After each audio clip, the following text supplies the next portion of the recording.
Hola, ¿qué tal a todos? Bienvenidos a la primera clase de Neurofisiología, Células del Sistema Nervioso. Yo soy Alejandro Benavides y sin más que decir, comencemos.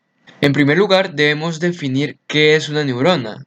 He revisado algunas bibliografías para poder tener un concepto preciso, y la definición de neurona tiene dos puntos de vista, un punto de vista estructural y uno funcional. Desde el punto de vista estructural, la neurona es una célula excitable que junto con las células gliales forman la unidad básica del sistema nervioso. Y funcionalmente, es una célula especializada en la recopilación de estímulos y la conducción de impulsos nerviosos, siendo así la unidad funcional del sistema nervioso. He subrayado la palabra excitable, ya que en algunos libros la ponen en el concepto, sin embargo, muy pocos definen como tal esta palabra. Entonces, si te preguntan o si te preguntas qué diablos es excitable, qué quiere decir esto, pues en biología, excitabilidad es la propiedad de reaccionar a determinados estímulos del medio. Como podemos observar en esta imagen, las proyecciones citoplasmáticas que presenta una neurona, en esta imagen no se puede apreciar el axón, solamente las dendritas, y aquí el cuerpo de la neurona. En esta imagen es un corte histológico, podemos observar mejor el cuerpo de la neurona, el cual habíamos dicho que rápidamente se puede identificar por la presencia de su núcleo y de su prominente nucleolo, que es la parte que se tiñe más oscura en la imagen. Hablemos de la estructura neuronal, pero vamos a hacerlo de una manera más básica y luego iremos poco a poco describiendo detalladamente cada una de sus partes, cada una de las partes que la conforman. Entonces, en primer lugar, vamos a decir que la neurona posee un cuerpo o soma neuronal, el cual se distingue rápidamente por la presencia de su núcleo con su nucleolo, que tenemos aquí. Y además de ello, vamos a tener las proyecciones citoplasmáticas, las cuales son estas de aquí. Pero ¿qué son estas proyecciones citoplasmáticas? Son evaginaciones de la membrana citoplasmática de la célula neuronal que van a formar las dendritas, que son en un gran número, en muchas neuronas, y además un único axón, que podemos ver aquí usualmente, pero no en todas las neuronas, usualmente el axón es la proyección citoplasmática de mayor longitud. Ahora bien, algo muy importante que debe quedar claro es que aunque aparentemente el volumen citoplasmático del cuerpo celular, el cuerpo de la neurona, es mayor, no es así. Si juntamos el volumen citoplasmático que se encuentra en las dendritas y juntamos también el volumen citoplasmático que se encuentra en el axón, todo junto va a formar un volumen citoplasmático mucho mayor que el volumen citoplasmático que se pudiera encontrar en el soma neuronal. Ahora sí, el soma neuronal. Para su estudio lo vamos a dividir en dos partes, las estructuras que se encuentran dentro del núcleo y las estructuras que se encuentran fuera de él. Pero antes hablemos de la característica funcional principal del soma neuronal, y es que el soma neuronal es el centro de procesamiento o modulación de un estímulo. Los cuerpos neuronales los hay de diferentes tamaños, desde los más pequeños que pertenecen a un grupo de células llamadas células granulosas, que son un tipo de células de la corteza cerebelar que miden alrededor de 5 micras. Y no son estas de acá, son estas de acá que se observan como puntitos, muy pequeñas, hasta cuerpos celulares muy grandes, como podemos encontrar en el asta anterior de la médula espinal que miden alrededor de 135 micras. Entonces ahora sí hablemos de las estructuras del núcleo. En primer lugar hablemos de ese nucleolo prominente del que ya he insistido tanto. Pues ese nucleolo está formado por genes de transcripción ARN ribosómicos y participa en el ensamblaje de subunidades ribosómicas, que por biología ya sabemos que los ribosomas son una pieza fundamental en la síntesis de proteínas. Entonces, bien, ¿por qué se presenta un nucleolo con un tamaño tan prominente? Bueno, pues se piensa que se debe a ese alto ritmo de síntesis de proteína que se debe mantener acá en el volumen citoplasmático. Y la membrana nuclear, que consta de una doble capa lipídica y que además posee los denominados poros nucleares que podemos observar acá, en esta imagen y en esta otra, que sirve para el paso de material al citoplasma, como por ejemplo las unidades ribosómicas que anteriormente fueron ensambladas, para poder así dedicarse a la tarea de la síntesis de proteínas, además de cualquier otra sustancia o cualquier otro elemento que pueda difundir a través de estos poros. Y es por esta comunicación que existe entre el citoplasma y el núcleo a través de estos poros que se dice que funcionalmente el citoplasma y el núcleo son funcionalmente continuos debido a la comunicación que hay, pues por estos poros. Ahora hablemos de otro elemento muy importante, el cual es el material genético. En una neurona madura, el material genético no se duplica, solo funciona para expresión genética. ¿Qué es esto? Es decir, para transformar información genética, que no son más que instrucciones, en un determinado material o una actividad que la célula requiera en un momento específico. ¿Ok? A esto nos referimos con expresión genética. De modo que en la célula, el material genético, como no se puede duplicar, solo sirve para la expresión genética. Y es por esto que no se va a encontrar de una manera condensada, como se vería en un cromosoma, sino más bien que se encuentra de una manera dispersa, tomando el nombre de cromatina. Entonces, exactamente, ¿qué es cromatina? La cromatina es el material nuclear que contiene ADN junto con proteínas estructurales y puede estar organizado en eucromatina cuando el material está disperso o puede estar organizado como heterocromatina cuando el material se encuentra un poco más condensado. La eucromatina la encontramos en la mayoría de las neuronas. Sin embargo, la heterocromatina la podemos encontrar en neuronas de menor tamaño, ya que estas pues tienen, al tener menor tamaño, poseen menor espacio y el material genético pues debe condensarse un poco más. Estos son términos un poco más histológicos, ya que en algunos libros de histología vamos a encontrar que dice la neurona tiene un núcleo eucrómico. Entonces pues ya sabemos que cuando dice neurona con un núcleo eucrómico hablamos de un núcleo pálido, un núcleo que posee una cromatina más dispersa y es por eso que es eucrómico, porque estamos hablando de eucromatina, ¿verdad? Hablemos del citoplasma y de las estructuras que se encuentran dentro de este. Pero primero quiero recalcar un pequeño concepto y es que en algunos libros cuando nos mencionan al cuerpo neuronal o al soma neuronal, también lo mencionan como pericarion, es decir, cuerpo neuronal, soma o pericarion. Y no es así porque el pericarion viene del griego que significa alrededor del núcleo. De modo pues que no estamos hablando de todo el cuerpo neuronal, sino más bien de una parte de este, es decir, del citoplasma, lo que se encuentra alrededor del núcleo. Entonces dentro del citoplasma vamos a encontrar abundante retículo endoplasmático rugoso, retículo endoplasmático liso, sustancia de Nissl, aparatos de Golgi, centriolos, mitocondrias. En algunas células vamos a encontrar melanina, ya hablaremos de ello. Vamos a encontrar en todas las neuronas lipofusinas y también vamos a encontrar glucógeno y lípidos. Entonces, ahora hablemos del retículo endoplasmático, los ribosomas y la sustancia de Nissl. Mucha gente pronuncia sustancia de Nils y no es así, su pronunciación es Nissl. Entonces lo podrían encontrar en libros como sustancia de Nissl, cuerpos de Nissl o gránulos de Nissl también. Ok, empecemos entonces con el retículo plasmático. El retículo plasmático, algo característico es que la envoltura nuclear se continúa con el retículo endoplasmático en el citoplasma.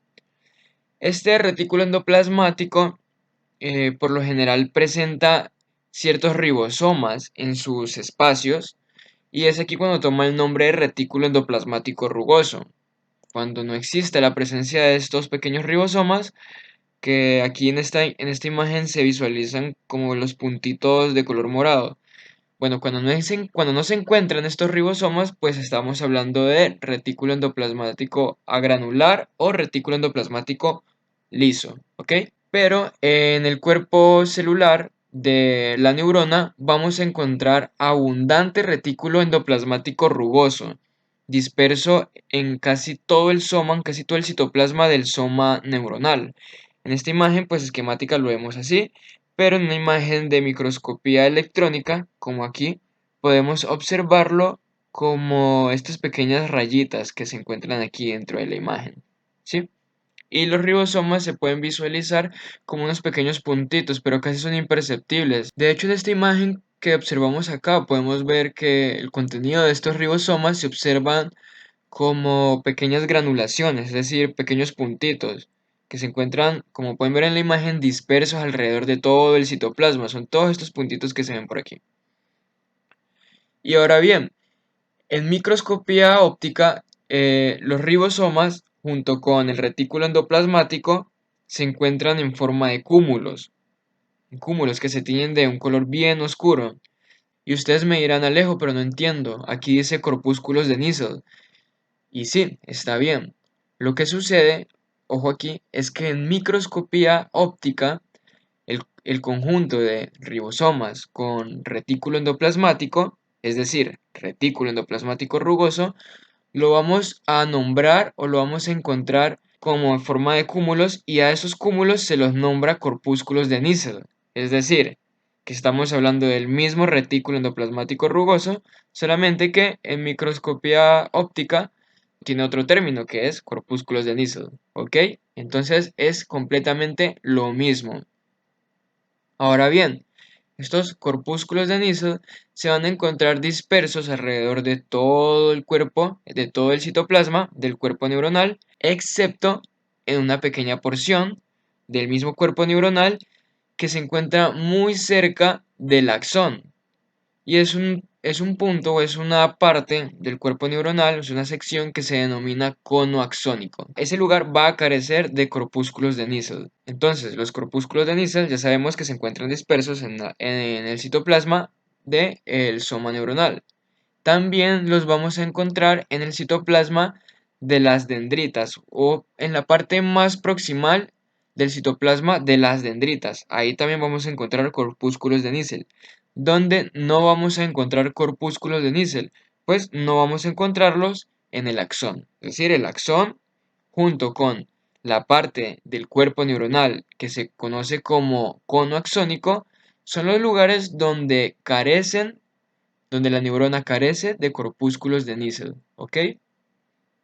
Otra pregunta válida es ¿por qué entonces los corpúsculos de Nissl se tiñen de una forma tan oscura?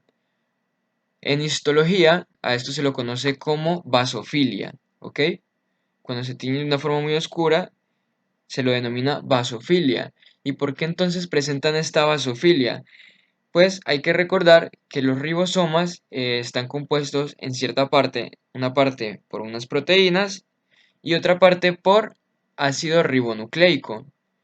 Y ya sabemos por histología que las sustancias ácidas presentan alta vasofilia, es decir, las sustancias ácidas se van a teñir de color oscuro. Y ahora bien, algo aún más importante.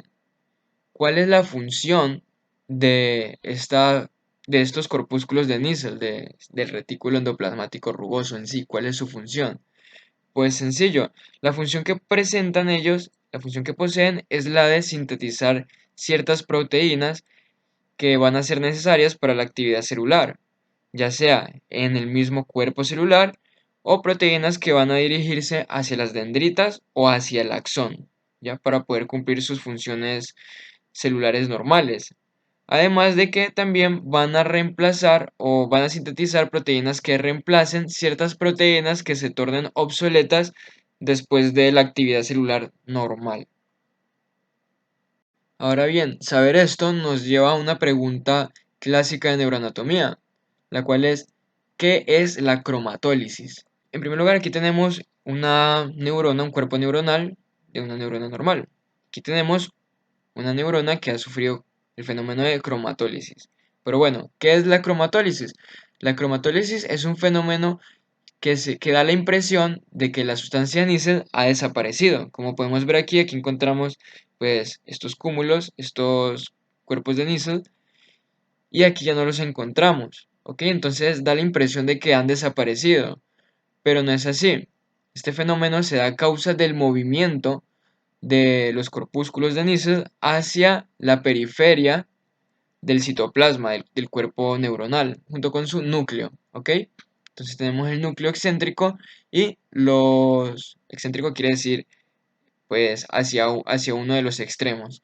Y la sustancia níquel que se ha dispersado y se ha retraído, por decirlo de alguna forma, hacia la periferia del citoplasma del cuerpo neuronal, ¿ok?